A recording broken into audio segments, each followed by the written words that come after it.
tardes, ¿cómo están? Hola, buenas tardes, ¿todo bien? ¿Qué tal? Hola, ¿Cómo profesor. están, chicos? ¿Qué tal? ¿Cómo están? Bueno, tenemos 33 participando. Esperamos un minutito a ver si se incorpora alguien más y ya si no arrancamos, ¿les parece? Porque recién son y media justas, así que bueno, esperamos un minutito más a ver si arrancamos. ¿Me escuchan bien ustedes? Hola, Sí, buenas tardes, profesor. se escucha bien. Va. Bueno, Sí, sí, re bien. Bueno, entonces esperamos un toquecito y arrancamos.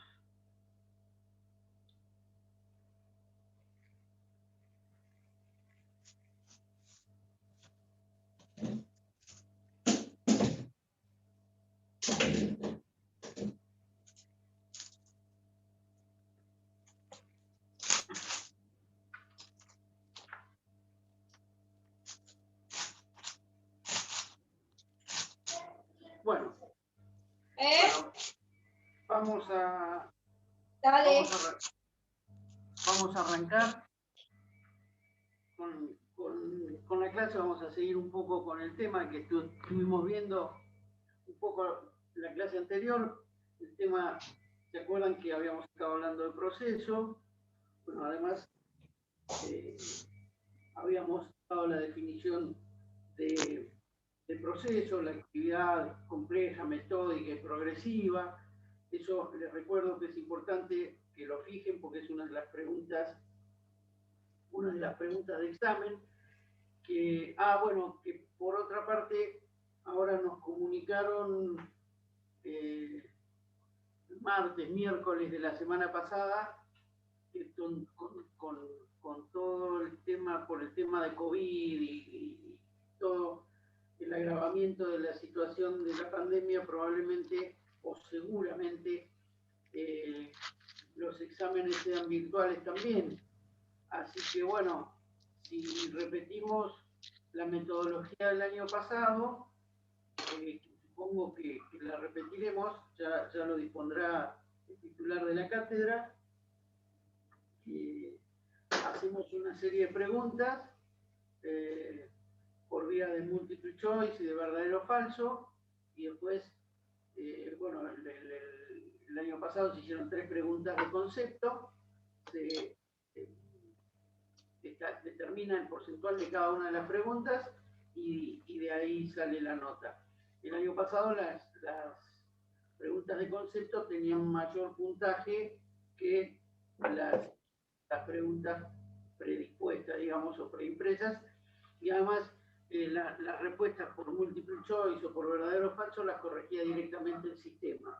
Así no había posibilidad de ninguna duda ni de ningún error, y les aparecía a ustedes en la corrección del examen.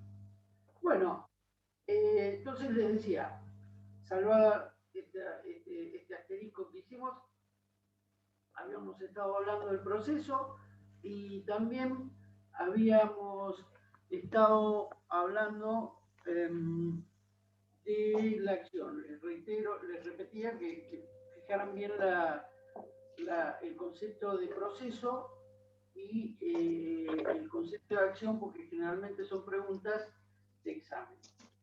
Habíamos dicho que en cuanto al concepto de acción, había diferentes definiciones, pero que cualquiera de ellas, Palacio, Gandía, Arasi, todas cumplían, a nuestro entender, con el requisito de la definición y del concepto. Ya habíamos dicho que para nosotros la acción, ¿sí?, era el derecho público, subjetivo y abstracto, Estoy escuchando una clase ahora. autónomo. Sí, haz lo que te dice la consigna, ¿sí? ¿Se escucha? que me está- Hay un micrófono abierto. Hay un micrófono abierto. Sí, que se escucha muy bajo. Yo tengo al máximo el volumen, chicos. No sé si será. Voy a tratar de hablar, de acercar un poquito más y de hablar un poco más fuerte. Bueno, habíamos dicho entonces, o les decía entonces, que la acción era el derecho público, subjetivo, abstracto y autónomo que tiene toda persona para obtener la aplicación de la jurisdicción a un caso concreto. ¿Sí? Esto es, para obtener o para solicitar que el órgano jurisdiccional acometa el inicio o desarrolle un proceso tendiente a la aplicación del derecho en un caso determinado, que es el que vamos a plantear nosotros ante el juez, que va a ser el juez competente. Ahora lo vamos a ver. Habíamos dicho que las características principales de la acción eran o son, que es un derecho o poder jurídico, ¿sí? Esto es un derecho que consiste en la facultad de ejercer actuaciones frente al Estado, ¿no? Que es un derecho subjetivo, es decir, propio del individuo, inherente a la persona por su naturaleza misma, que es un derecho público, ¿no? Es decir, se dirige al órgano jurisdiccional, al Estado, en su carácter de administrador, en su carácter de administrador de justicia, en su carácter de persona de derecho público. ¿Sí? Dijimos también que otra de las características es que es un derecho abstracto, es decir, no está relacionado con ningún otro derecho. Se acuerdan que habíamos hablado de las teorías que decían una y otra cosa, pero que la conclusión era que no estaba relacionado con ningún hecho o derecho concreto, que era, digamos, propia e inherente a la persona, no derivada de otro derecho. ¿Sí? Es un derecho abstracto y directo, autónomo, ¿sí? Bilateral, es decir, que ahora vamos a ver un poquito más esto, que le corresponde a ambas partes, es igual, por igual al actor que al demandado, y algunos autores últimamente agregan la categoría de a la acción en la categoría de metaderecho. Es decir, sostienen que viene el derecho a la acción viene dado por la consagración del derecho a la jurisdicción como un derecho humano inherente ya de por sí a la persona. ¿Por qué? Porque está incorporado a todas las declaraciones de derechos y garantías de la persona. Bien, repasado un poquito esto, tenemos que preguntarnos, ¿el derecho a la acción es un derecho que solo tiene quien acude al órgano jurisdiccional o que además tiene quien es llamado al órgano jurisdiccional ante esa, vamos a ver, acción que se va a promover en su contra? Entonces, aquí comenzamos a hablar de la bilateralidad en la acción, del principio de bilateralidad en la acción. El principio de bilateralidad de la acción es un derecho constitucionalmente contemplado. Está contemplado en los artículos 18 y 72 y 75, inciso 22 de la Constitución Nacional. El artículo 18 nos dice: es inviolable la defensa en juicio de la persona y de los derechos. ¿Sí? Bien, inviolabilidad de la persona y de los derechos. Y el 75, inciso 22, es el que incorpora, aprueba los tratados internacionales y concordatos con jerarquía de rango constitucional. Y ahí menciona todos los tratados que están incorporados, ¿sí? Entre ellos los que les hice mención hace 2 segundos.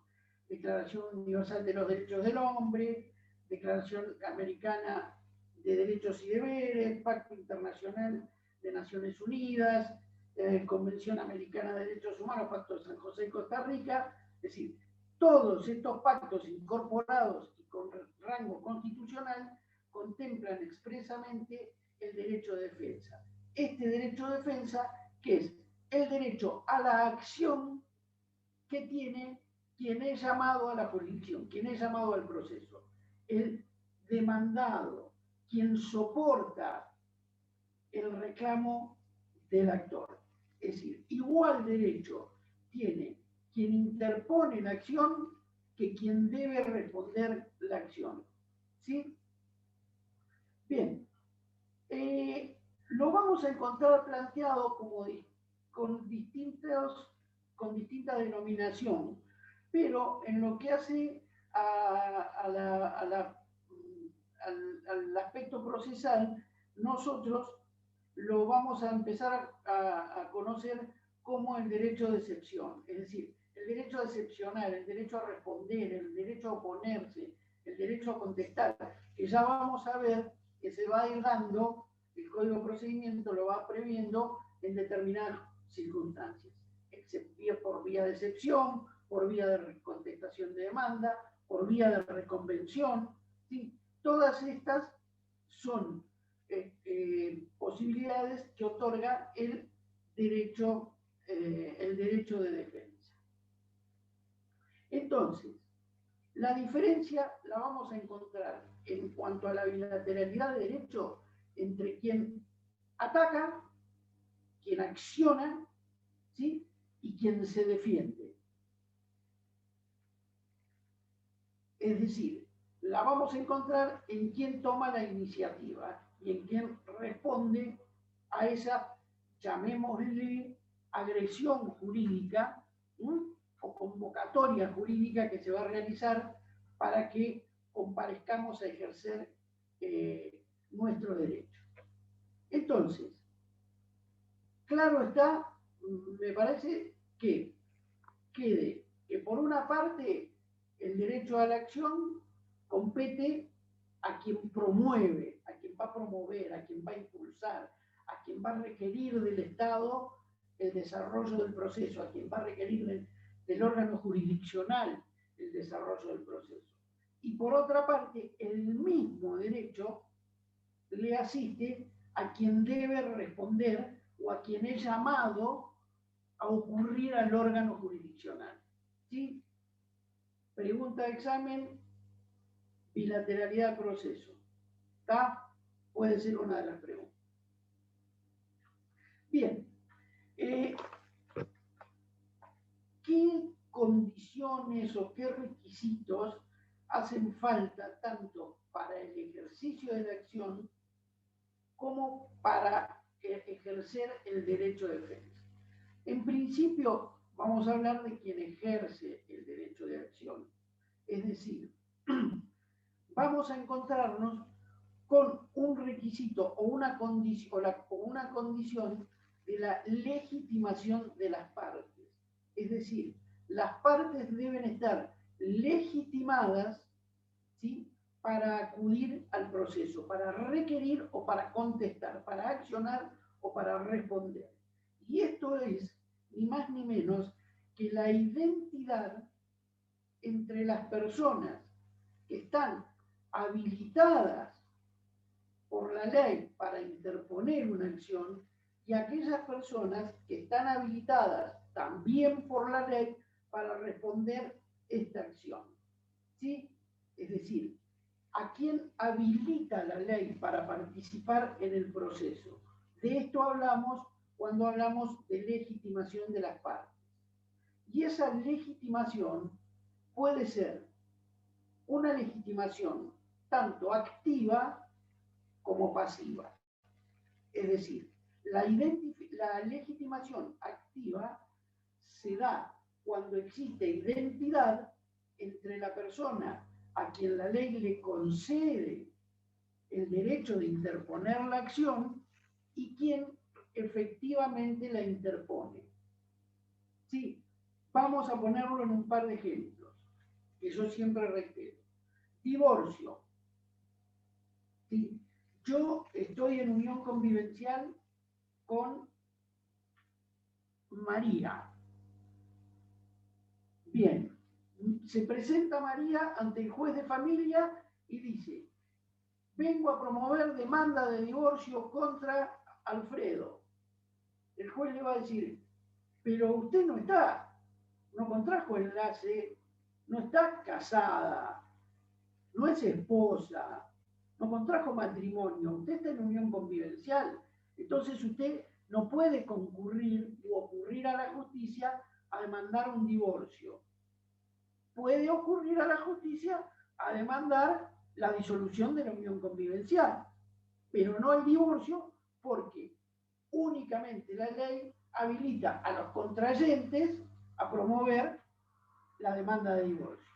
¿Sí? Legitimación activa. Vamos a ponerlo en otro ejemplo. Demandamos en un juicio de desalojo. Entonces, yo di en locación a María el inmueble, ¿Usted es el titular del inmueble? No. ¿Estaba habilitado para dar en locación? No. Entonces usted no puede demandar la locación, el desalojo. O me unía a un contrato de trabajo. Bien. ¿Quién es el actor? La Padula. ¿Quién es el demandado? Pérez. Entonces, dice, no. Se presenta y dice, no, la sociedad, el demandado era una sociedad que se llamaba Pérez Sociedad Anónima. Entonces acá entra en juego la legitimación pasiva. Vos podés demandarme a mí, pero yo como atacado, como demandado, puedo decirte un momento, yo no soy la persona a quien la ley habilita para ejercer la defensa. Quien debe ejercer, yo soy Alfredo Pérez, quien debe ejercer la defensa es Pérez Sociedad Anónima, que es la persona habilitada por la ley, que es el empleador tuyo. ¿Sí? ¿Está más o menos claro esto? Legitimación activa, legitimación pasiva. Personas habilitadas expresamente por la ley para ejercer esa función, es decir, para interponer o para contradecir la pretensión. ¿Sí? Esto lo vamos a ver un poquitito más adelante, plasmado en los artículos 330 y 345 del Código de Procedimiento Civil. Bien. Segunda u otra condición para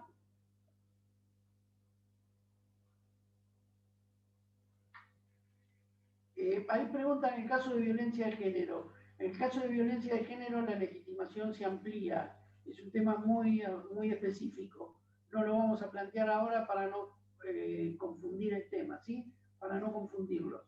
Vamos a ir de lo básico y después vamos a ir avanzando un poquito más y vamos a ver si se plantean, sin perjuicio que no es tema de nuestra materia, pero si se plantean temas concretos. Pero por ahora vamos a dejarlo pendiente, ¿sí? Bien.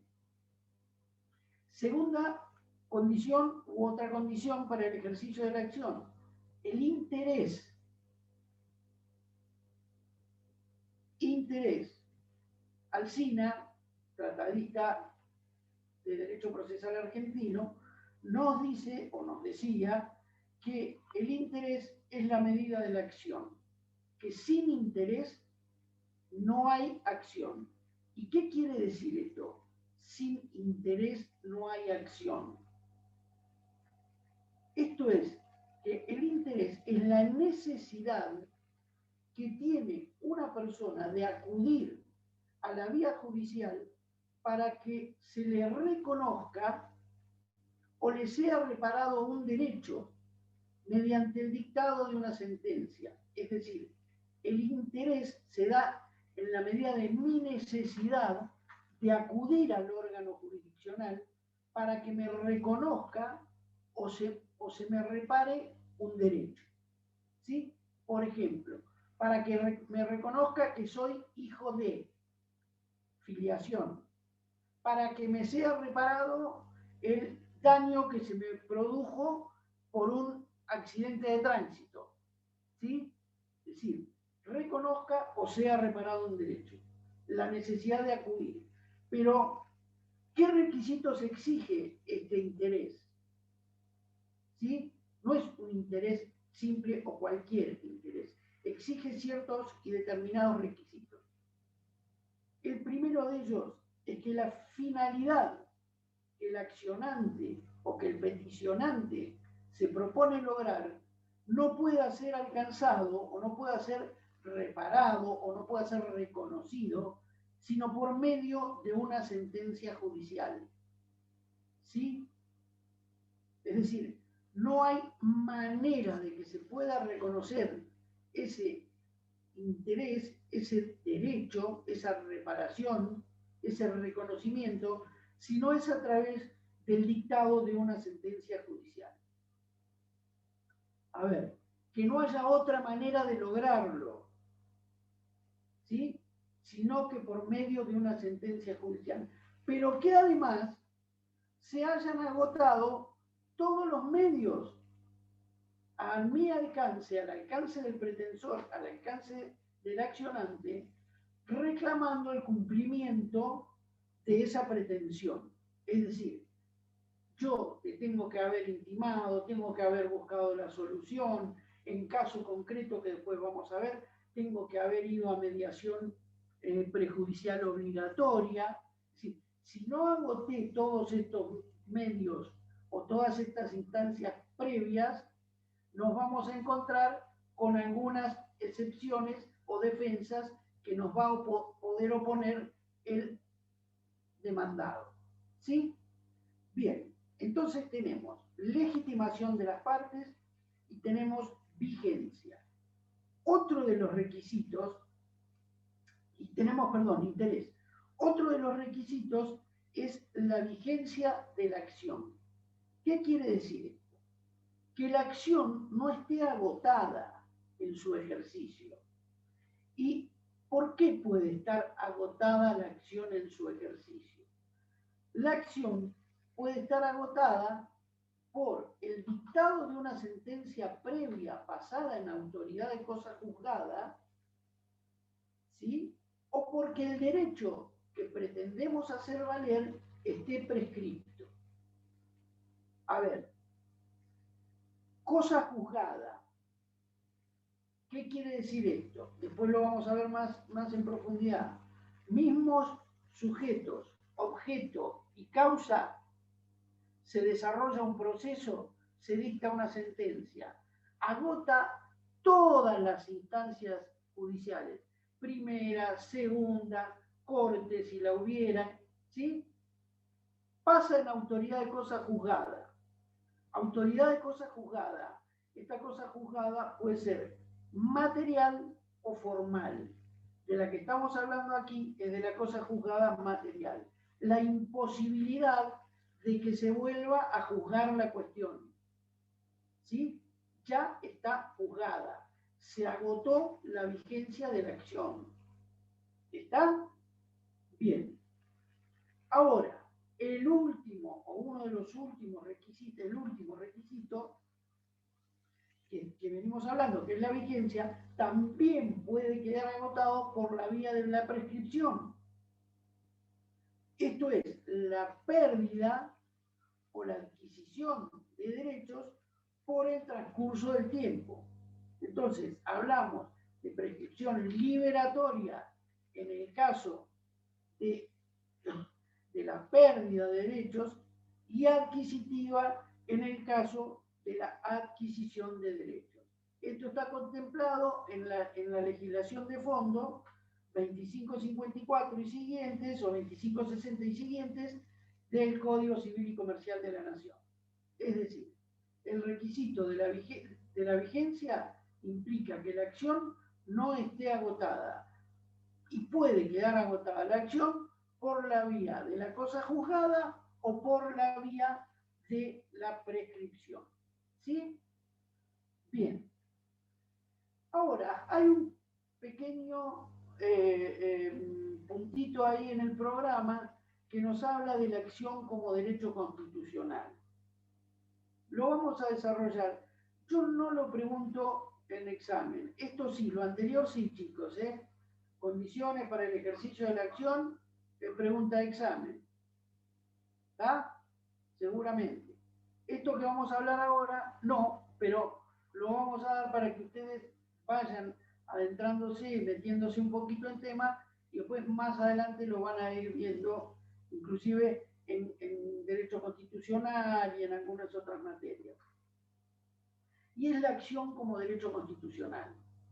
Es decir, la acción se desgaja o deshoja el derecho procesal común, se deshace de determinado tipo de acciones que pasan a instalarse dentro del derecho constitucional, ¿sí?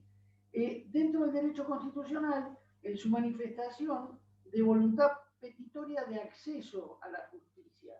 Entonces acá vamos a encontrar, por ejemplo, la acción de amparo, el habeas data, el habeas corpus, que son acciones particulares de neto rango y contenido constitucional, contempladas constitucionalmente. Entonces, ya no son vistas desde el punto de vista del derecho procesal, sino desde el punto de vista del derecho constitucional. ¿Sí? Entonces, este es un manojo de lo que fueron acciones procesales en su inicio, que terminan siendo de rango constitucional y que pasan a ser acciones del derecho constitucional. Nada más que para tener un poco de idea de.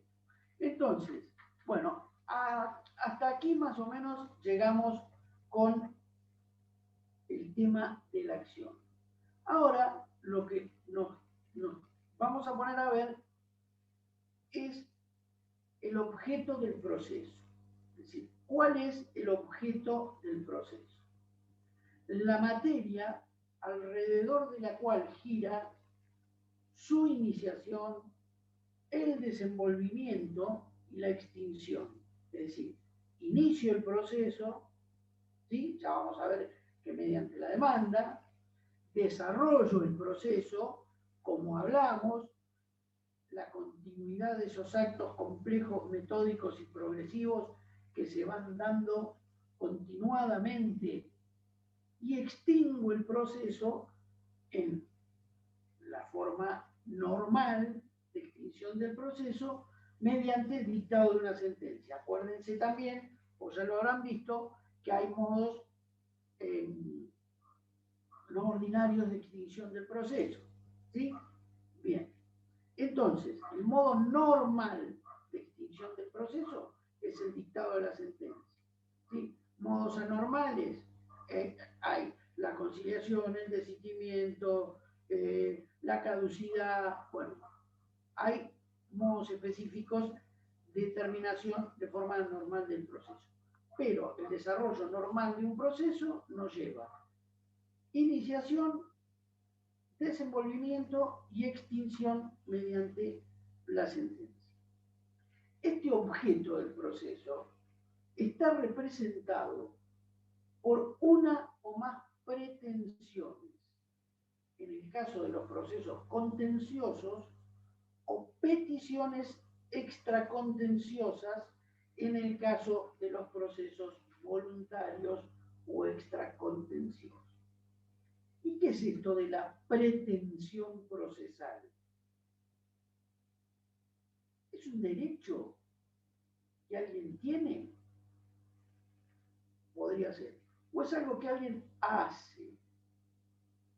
¿Sí? Entonces, si es algo que alguien hace, es un acto. Entonces vamos a decir que la pretensión procesal es el acto en virtud del cual se reclama ante un órgano judicial y frente a una persona distinta de quien reclama, por supuesto, la resolución de un conflicto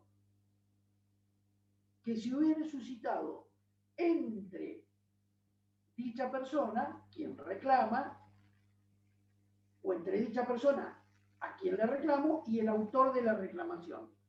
Vamos de nuevo. Acto en cuya virtud se reclama ante un órgano judicial y frente a una persona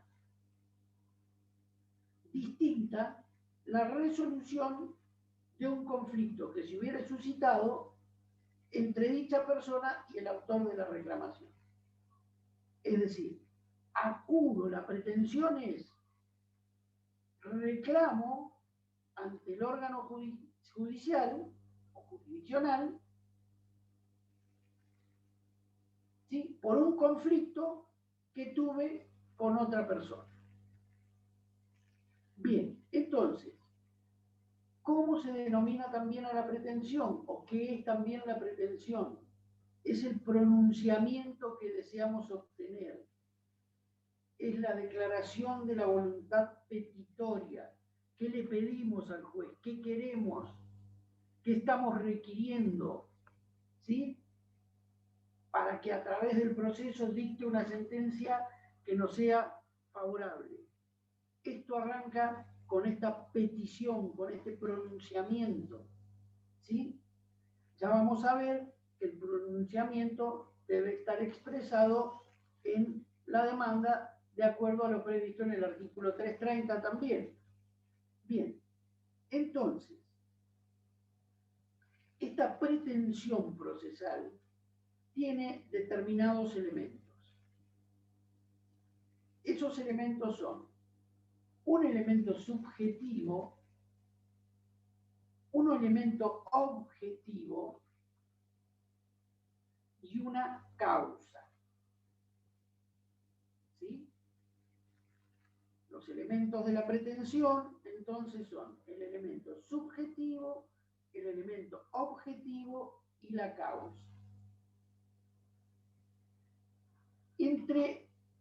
En el elemento subjetivo vamos a encontrar a los sujetos de la pretensión. Vamos a tener un sujeto activo, que es quien demanda, quien acude al órgano jurisdiccional, quien reclama, quien solicita el pronunciamiento, y un sujeto pasivo, que es quien recibe, quien es demandado, contra quien se demanda. ¿Sí? Y además vamos a tener el órgano jurisdiccional, el órgano judicial. Ya vamos a ver, un poquito más adelante, el sujeto activo está contemplado en el 330, inciso primero, sujeto pasivo 330, inciso segundo, el órgano judicial, que debe ser un órgano competente, ya lo vamos a ver, artículos 1 a 6 del Código de Procedimiento. Entonces, un elemento subjetivo compuesto de 3 sujetos. Sujeto activo, sujeto pasivo y órgano judicial. ¿Sí? ¿Se acuerdan cuando hablábamos? Cada uno con distintos roles. Cada uno cumple su función y su rol dentro del proceso. ¿Sí? Uno acciona o ataca, el otro se defiende o contraataca, también puede ser la posibilidad, y el otro actúa como tercero imparcial. Está administrando el proceso y dictando la sentencia definitiva. Bien. Vamos a encontrar también un elemento objetivo. El elemento objetivo de la pretensión es el efecto jurídico que se persigue y que se concibe desde un doble punto de vista. Es decir, objeto jurídico que perseguimos, qué es lo que queremos, qué es lo que le pedimos al juez, qué es lo que queremos a lo que nos diga que sí, está, que tenemos razón. Bien, entonces, esto comúnmente es llamado el petitorio o la petición o el petitium, ¿sí?, de acuerdo a los distintos autores. Les decía, este objeto está contemplado desde un doble punto de vista. Desde el punto de vista mediato o desde el punto de vista inmediato.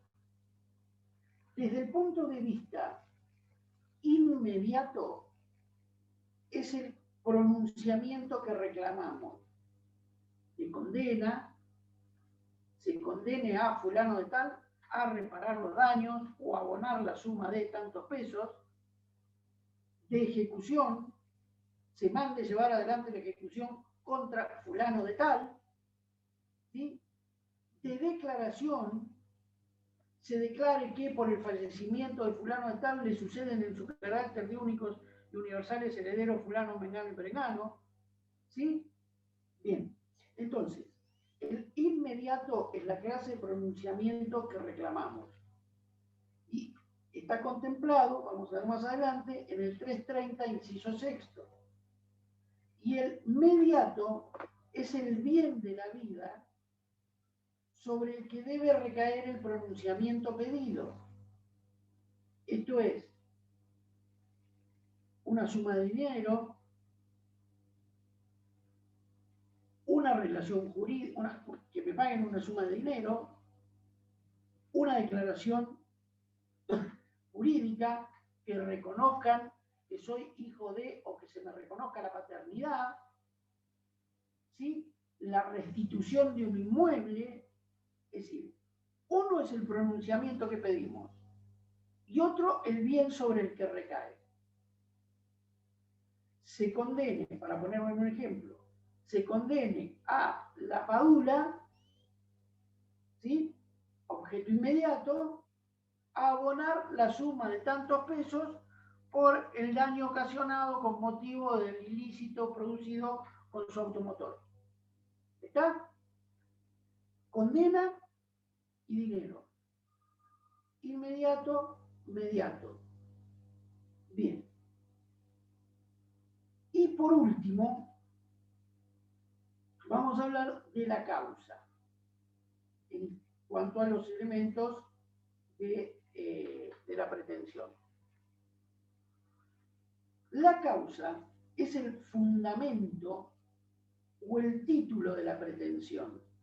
Es decir, en qué nos fundamos, en qué nos respaldamos, en qué nos apoyamos para pedir lo que estamos pidiendo, para pretender lo que estamos pretendiendo. Es decir, es la invocación de una situación concreta de hecho a la cual el actor, el pretensor, le asigna una determinada consecuencia jurídica. Es decir, ante esto que sucedió, ocurre, o debe ocurrir, o debe aplicarse, o debo asignarle esta determinada consecuencia jurídica. Me chocó, me tiene que pagar. ¿Sí? No me restituyó el inmueble, me lo tiene que restituir. Se comprometió a escriturar, no me escrituró. ¿Está? La causa, entonces, el fundamento o el título de la petición. A ver, acá, esto está contemplado en el 330, inciso cuarto, ya lo vamos a ver más adelante. Y esto no actúa solo como justificante de la pretensión. Pido esto, es decir, pasó esto, quiero esto, o lo justifico en esto. Sino que además tiene por objeto delimitar la pretensión, enmarcar la pretensión, darle el cuadro, el marco dentro del cual el juez y las partes deben desarrollar el proceso y el juez debe dictar sentencia. ¿Sí? Es decir, delimitar, enmarcar, suministrarle al juez todos los antecedentes como para que se mueva en ese sector de la realidad jurídica y no en otro. ¿Por qué? ¿Qué puede pasar con esto? También lo vamos a ver.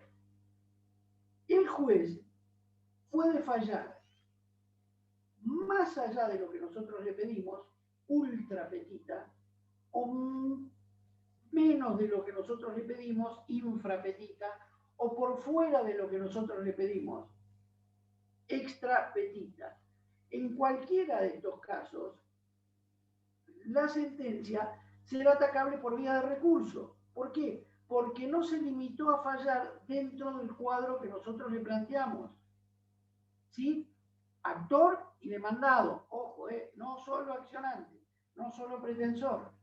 Acuérdense que hablamos de los dos sujetos, activo y pasivo. ¿Está? Entonces, el juez debe delimitarse y fallar en función de lo que las partes le plantean. ¿Sí? Bien. Por último, tenemos como elemento una determinada actividad. ¿Sí? Esto es lo que habíamos dicho respecto al proceso. Todo acto en el proceso tiene un tiempo destinado al planteamiento de las cuestiones. ¿Sí? Entonces, volvemos. Sujeto, objeto, causa. Bien. Ahora, bien, tenemos los elementos de la pretensión y tenemos la pretensión. La vamos a plantear en el petitorio, le vamos a decir al juez, le vamos a explicar al juez qué es lo que pasó, ¿sí? Venía circulando con el vehículo por calle Hipólito Yrigoyen, la intersección con 25 de mayo, el vehículo marca Ford Focus, dominio tal, sin respetar el semáforo que en ese momento se encontraba. Le describimos todo el hecho. ¿Sí? Le delimitamos. Como consecuencia se produjo un impacto. Como producto del impacto se ocasionaron daños en mi vehículo que, de acuerdo a los presupuestos adjuntados, ascienden a la suma de tantos pesos lo que reclamo. ¿Está? Bien. Acá ya le explicamos todo. Después se presentará el demandado a decir lo que él tenga para decir. Ahora bien, para que esta pretensión que nosotros le acercamos al juez sea escuchada, debe cumplir con una condición previa, que es que la pretensión sea admisible. ¿Sí? La pretensión, vamos a ver que tiene dos requisitos. De admisibilidad, que es el primero de ellos, y de fundabilidad. Una pretensión es admisible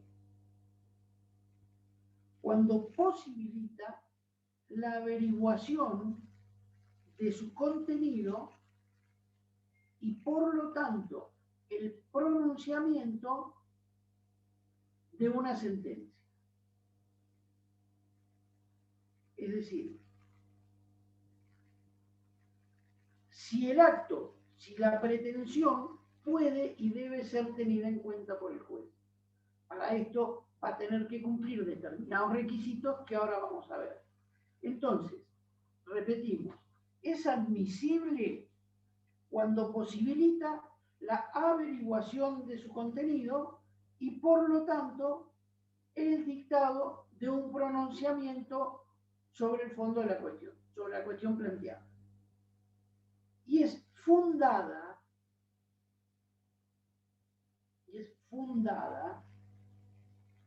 cuando en razón de su contenido resulta apropiada para obtener una sentencia favorable al pretensor.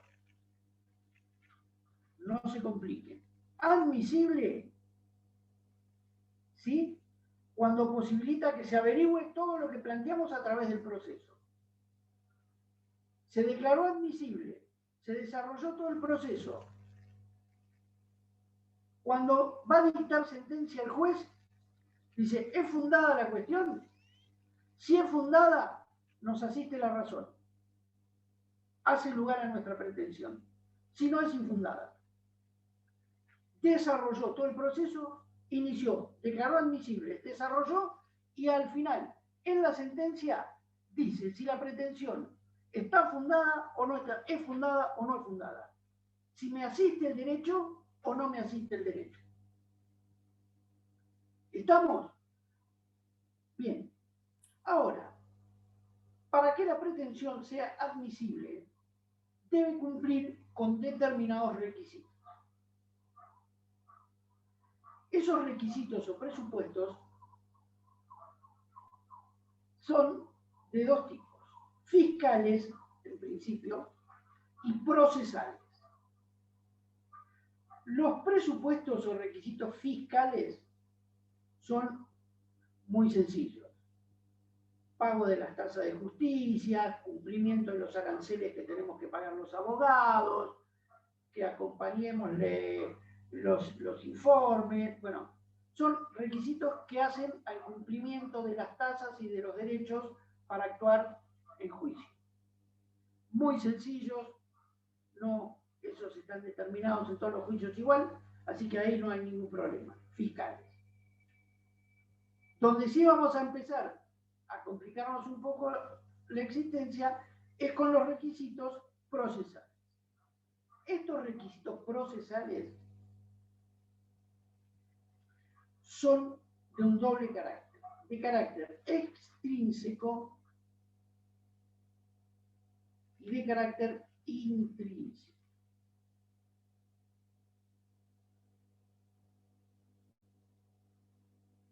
Bien. Entre los requisitos de carácter extrínsecos tenemos que contemplar a los sujetos. ¿Sí? Y cuando contemplamos a los sujetos, tenemos que contemplarlos desde su aspecto de la legitimación. Es decir, ¿están legitimados los sujetos para actuar? Es lo primero que tenemos que ver. El órgano judicial debe ser un órgano judicial competente. Debe ser el órgano judicial competente. Es decir, un tribunal del trabajo no puede actuar en una cuestión civil y comercial. Un tribunal de familia no puede actuar en una cuestión de trabajo. Un juez penal no puede actuar en una cuestión de trabajo, por ejemplo, o en un desalojo. ¿Sí? El órgano debe ser competente. Pero esta competencia, recuerden ustedes que ya deben haber visto algo de esto, supongo, está contemplada en razón de distintas funciones: en razón de la materia, en razón del territorio y en algunos casos en razón del valor.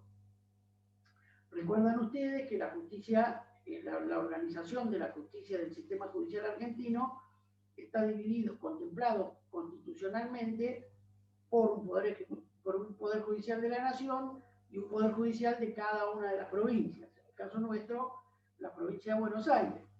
Entonces, hay un doble orden jurisdiccional o un doble orden judicial, donde por un lado actúa la justicia federal, que es la del Poder Judicial de la Nación, que tiene competencia en todo el país sobre determinadas circunstancias o situaciones jurídicas: trata de personas, falsificación, tráfico de falsificación de moneda, tráfico de droga, comercialización. Bueno, una justicia federal actúa en todo el país. Y una justicia provincial que actúa en cada una de las provincias y en la Ciudad Autónoma de Buenos Aires, que atiende a las cuestiones que hacen a los derechos privados de las partes: civil, comercial, laboral, administrativo. ¿Sí? Bien. Entonces, contemplar que el órgano antes que interponemos sea competente en razón de la territorialidad y en razón de la materia. ¿Sí? Bueno, entonces, en cuanto al sujeto o en cuanto a los sujetos, el órgano competente, ahí vamos. En cuanto al sujeto pasivo, en cuanto a los sujetos, personas, activos y pasivo, debemos contemplarlos desde dos puntos de vista. La capacidad genérica que tienen estos sujetos, que es la capacidad para ser parte en cualquier tipo de proceso. Es decir, es la capacidad para ser titular de derechos y obligaciones procesales. ¿Sí? Bien. Titular de derechos y acciones procesales puede ser toda persona humana conforme lo dispuesto por el artículo 22 y concordantes del Código Civil y Comercial. Es decir, y con las limitaciones impuestas por la misma ley. Es decir, las personas por nacer, los incapaces. Entonces, esta legitimación, nuestra capacidad genérica, la tenemos todos, con las limitaciones impuestas por la ley. Y desde un punto de vista de capacidad procesal, aquella capacidad genérica, esta capacidad procesal, es desde el punto de vista de la aptitud que tenemos cada uno de nosotros para realizar personalmente, vamos a ver, o mediante representantes o mandatarios convencionales, actos procesales válidos. Es decir, una es la capacidad genérica, que la tenemos todos con las limitaciones de la ley, y la otra es la capacidad procesal para realizar personalmente o mediante representante determinados actos procesales. Esto es lo que va a ver el juez prima facie o ni bien recibe una demanda. La capacidad genérica existe, perfecto, muy bien. ¿Con limitaciones o sin limitaciones? Muy bien. Ahora, la capacidad procesal, ¿existe o no existe? Primer análisis que tiene que hacer como requisito de admisibilidad. Segundo requisito de admisibilidad, el objeto. El objeto debe ser idóneo en relación al proceso en el cual se interpuso la pretensión. ¿Sí? A ver, yo interpongo o contesto, hago una contestación como sujeto pasivo y reconvengo por divorcio en un juicio de alimentos. Es decir, vos me demandás alimentos y yo te digo, no, pero yo me quiero divorciar. Son incompatibles. No se puede plantear. Reconvengo en un proceso sumarísimo, en una acción de amparo. Litigamos, vamos a suponer que interponemos un amparo por un tema de salud contra una obra social. La obra social no me puede decir, sí, pero no me pagó. Reconvengo porque no me pagó. No está permitida la reconvención. Entonces, el objeto debe ser idóneo en cuanto al proceso, en cuanto se está planteando. ¿Sí? Bien, esto lo vamos a ver en el 330, inciso tercero, y 330, inciso sexto. Ahora cuando nos metamos en cada uno de los procedimientos. Otro de los requisitos de admisibilidad. Entonces tenemos sujetos y objeto. Causa. Ya dijimos que la causa tiene por objeto suministrarle al juez el sector de la realidad donde donde su señoría se tiene que desempeñar o tiene que dictar la sentencia o debe juzgar el proceso.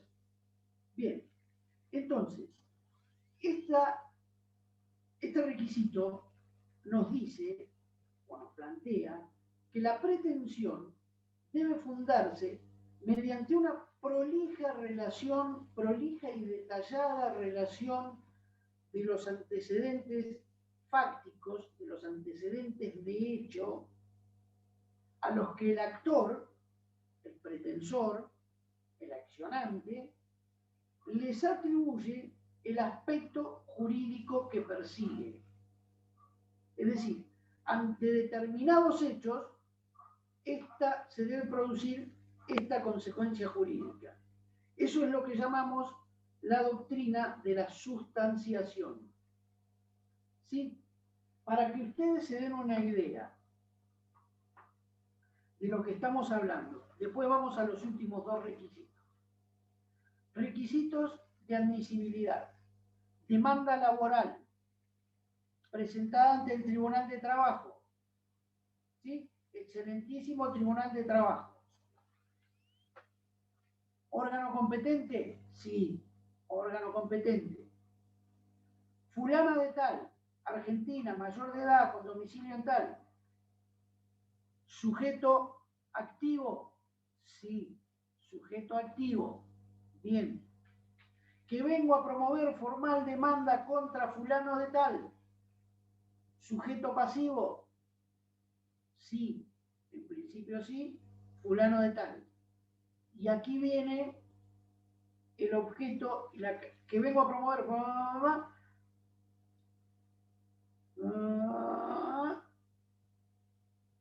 por el cobro de indemnizaciones, por antigüedad, sustitutiva, preaviso, ley tal, vacaciones, aguinaldo y todo otro concepto, por la suma de tantos pesos. Objeto inmediato, objeto mediato. ¿Sí? Sí, condena sobre una suma de pesos. Bien. Causa. La actora ingresó a laborar a las órdenes de la demandada en el mes de mayo de 2008 en la empresa prestadora de servicios de maestranza y limpieza de edificios, salas de teatro y otros inmuebles en la ciudad de Mar del Plata como oficial con jornada de media labor. Desarrolló sus tareas en los edificios de tal. La función que desarrollaba no era solo de limpieza, exposición detallada, pormenorizada de los antecedentes fácticos, de los antecedentes de hechos a los cuales le vamos a asignar una determinada consecuencia jurídica. El distracto. Conforme surge el intercambio epistolar entre las partes, la empleadora procede a disolver el vínculo por la causal de abandono del trabajo. La actora manifiesta que le seguimos detallando por qué se produjo. ¿Y qué decimos? En el reclamo, en virtud de los hechos descritos,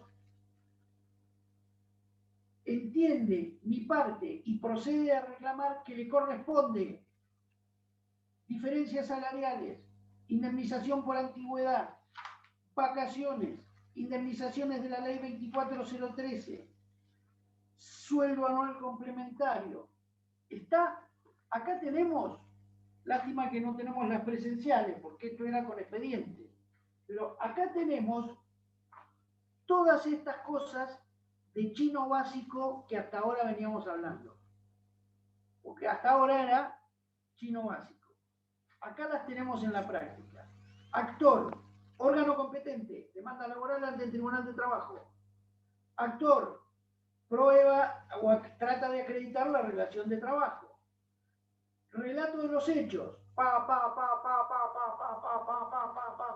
Es decir, objeto primero. ¿Qué demando? Objeto mediato, objeto inmediato. Condena por tantos pesos. Relato de los antecedentes. Inciso cuarto. Pormenorizada y detalladamente. ¿Qué pido? ¿Cuál es qué consecuencia jurídica le atribuyo? Me tiene que pagar por esto, por esto y por esto, me tiene que pagar esto y esto. ¿Está? Bien. Por último, y acá largamos. Entre los requisitos, inexistencia de una pretensión de idéntico carácter anterior. Es decir, identidad de sujetos, objeto y causa, que ya haya sido juzgado. Yo te interpuse una demanda hace 2 años, me la rechazaron, suponete. Dejé pasar el tiempo, me hago el pavo, dejo que eso se olvide, presento otra demanda. Vos demandado, decís, no, un momento, esta demanda ya fue juzgada, ya hubo una pretensión con los mismos sujetos, objeto y causa y ya fue juzgada. Puede haber sido juzgada definitivamente o puede estar en proceso todavía. ¿Sí? Si fue juzgada, vamos a ver que por el 345 vamos a poder oponer la excepción de cosa juzgada. Cuando nos presentamos a defendernos, le decimos al juez, su señoría, ya fue juzgado esto, ya está, acá está la sentencia. Y si está en proceso, decimos, ojo, que por ante otro juzgado, o por ante este mismo juzgado, está en proceso esta demanda, donde los tres somos los mismos, sujeto, objeto y causa. En ese caso, vamos a oponer lo que se llama la excepción de litis pendencia, es decir, de una causa igual, que está prevista en el 345, inciso cuarto. Esto lo vamos a ver más adelante. Entonces, inexistencia de una pretensión anterior. Y por último, entre los requisitos formales, vamos a encontrar en la provincia de Buenos Aires lo que hace a determinados procesos en cuanto a la mediación previa obligatoria. ¿Sí? La ley 13.591 prevé en determinados casos que se produzca una mediación previa obligatoria, previo, decía, al inicio del proceso judicial. Anoten esto, 13.591. También, pregunta de examen, aunque no completa, ¿sí? La mediación podrá ser obligatoria o voluntaria de acuerdo a lo establecido por la presente ley. Artículo 2. Establécese el carácter de obligatorio la mediación previa a todo juicio con las exclusiones efectuadas en el artículo 4. Es decir, todo va a mediación con excepción de lo dispuesto por el artículo 4 de la misma ley que contempla, lean la ley, no sean haraganes, no anoten, vagos. ¿Qué estás ahí anotando, Lucía? Dale, lee la ley. Sí, después la leo y si no entiendo voy al apunte. Ah, sí. A buen puerto va por leña, diría mi madre. Causas penales. Separación personal, divorcio, nulidad de matrimonio, filiación, patria potestad, alimentos, guardas y adopciones. Causas en que sea parte del Estado Nacional. Amparos, habeas corpus, interdictos. Medidas cautelares, juicios sucesorios. Todo contemplado en el artículo 4. Doctor. Causas laborales. Fíjense que todas estas tienen qué característica o qué carácter común tienen. Atienden a cuestiones de orden público, ¿sí? Cuestiones penales, cuestiones de familia, cuestiones laborales, cuestiones contra el Estado Nacional, ¿sí? Quiebras, sucesiones, cuestiones de orden público. ¿Sí? Profesor. Sí. ¿Qué tal? Claudio habla. Buenas tardes. Sí. Seguramente todos vamos a leer esta ley y este artículo. En caso que usted tome el artículo 4, que acá por lo que veo son 12 puntos, se enuncian 12 puntos. ¿Son todos? No, olvídate. ¿Usted cuántos hay que ponerle para considerar que la pregunta está bien? Mirá, vamos a ver.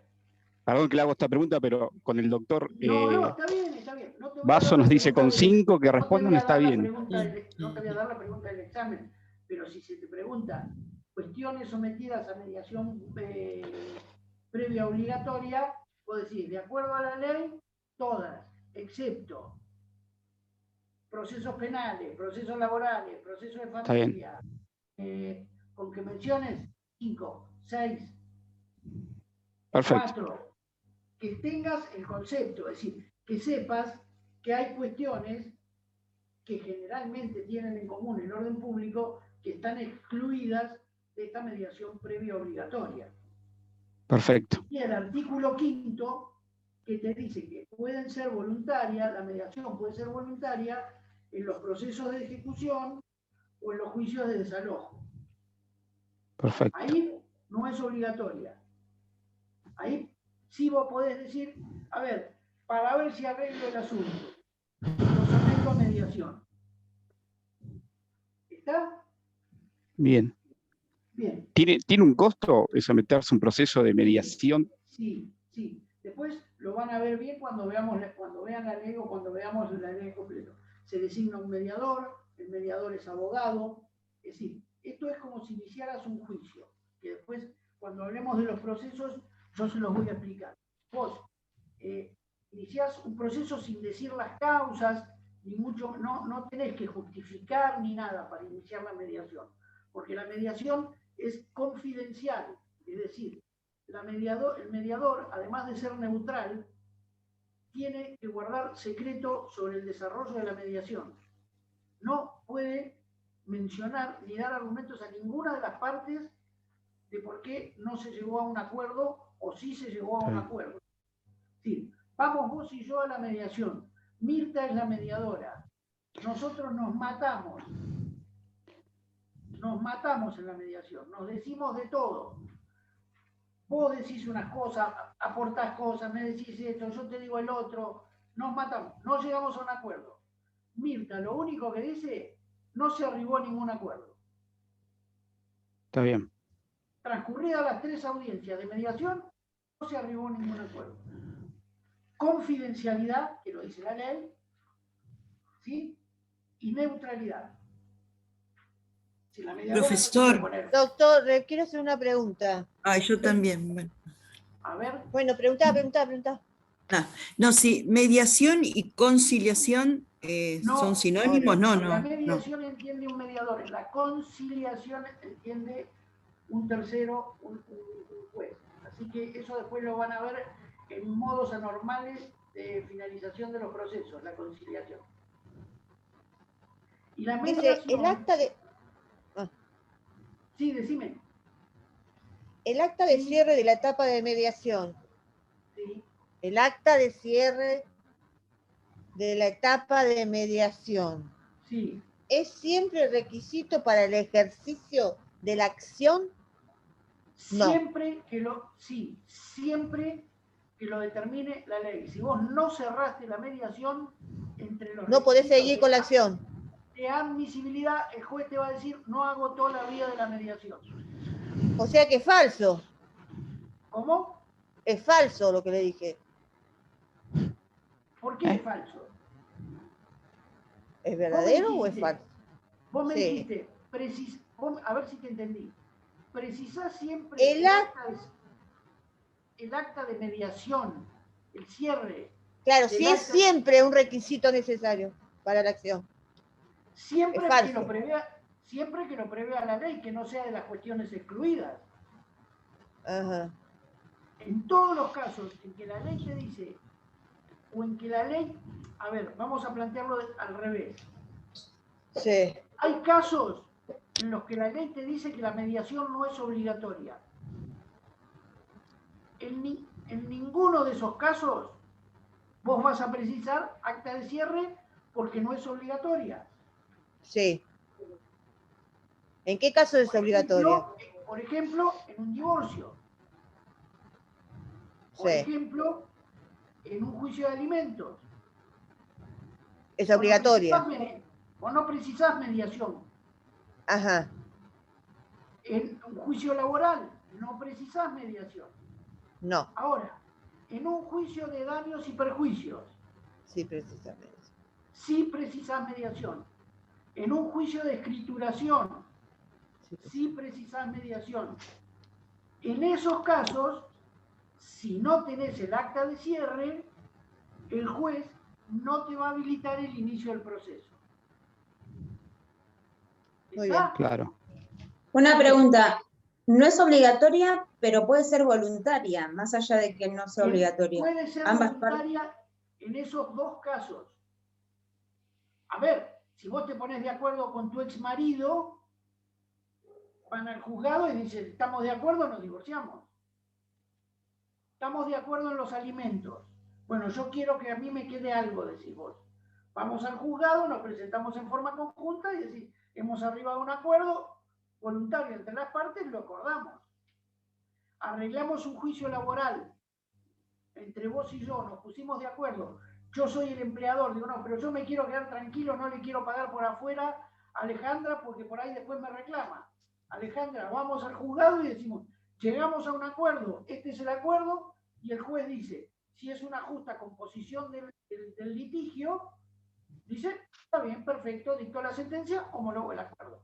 Ahora, si yo voy y digo, trabajaste conmigo 18 años, te eché a patadas y te voy a pagar medio mes de sueldo de indemnización, el juez va a decir, no hay una justa composición de la litis.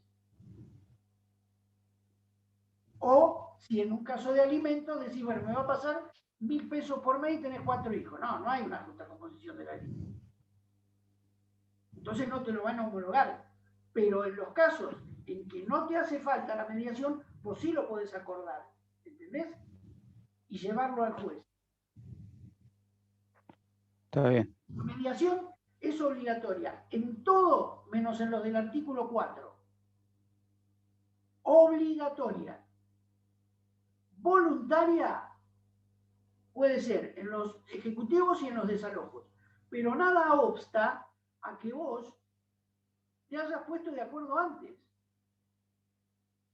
¿Entendés lo que te digo? ¿Te acordás cuando dijimos cuando hablamos del interés como requisito, que dijimos es la necesidad o es imprevisible ocurrir a la justicia para que se determine el derecho afirmado o se aclare la relación planteada? Que se hayan agotado todos los medios.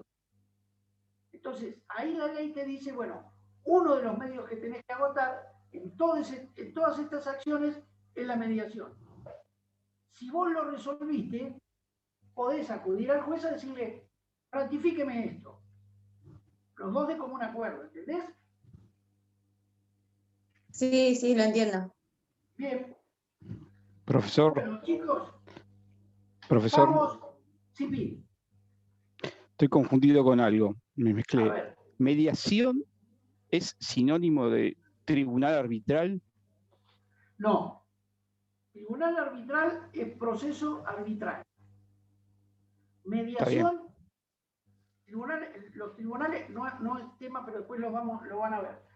Los tribunales arbitrales, por ejemplo, nosotros tenemos un tribunal arbitral en el Colegio de Abogados de Mar del Plata. Claro, estoy viendo eso acá en la página. Compuesto por 3 jueces, integrado por 3 jueces que se designan por concurso. Vamos a suponer que vos y yo, escuchá lo que te digo, vos y yo tenemos un contrato de venta de mercaderías, Sí. o de granos, o de lo que fuera, ¿sí? ¿Está? Bien. ¿Me seguís? ¿Está bien? Decimos, o un contrato de locación. Decimos, pactamos la jurisdicción y competencia del Tribunal Arbitral del Colegio de Abogados de Mar del Plata. Ah, está bien. Es el órgano competente.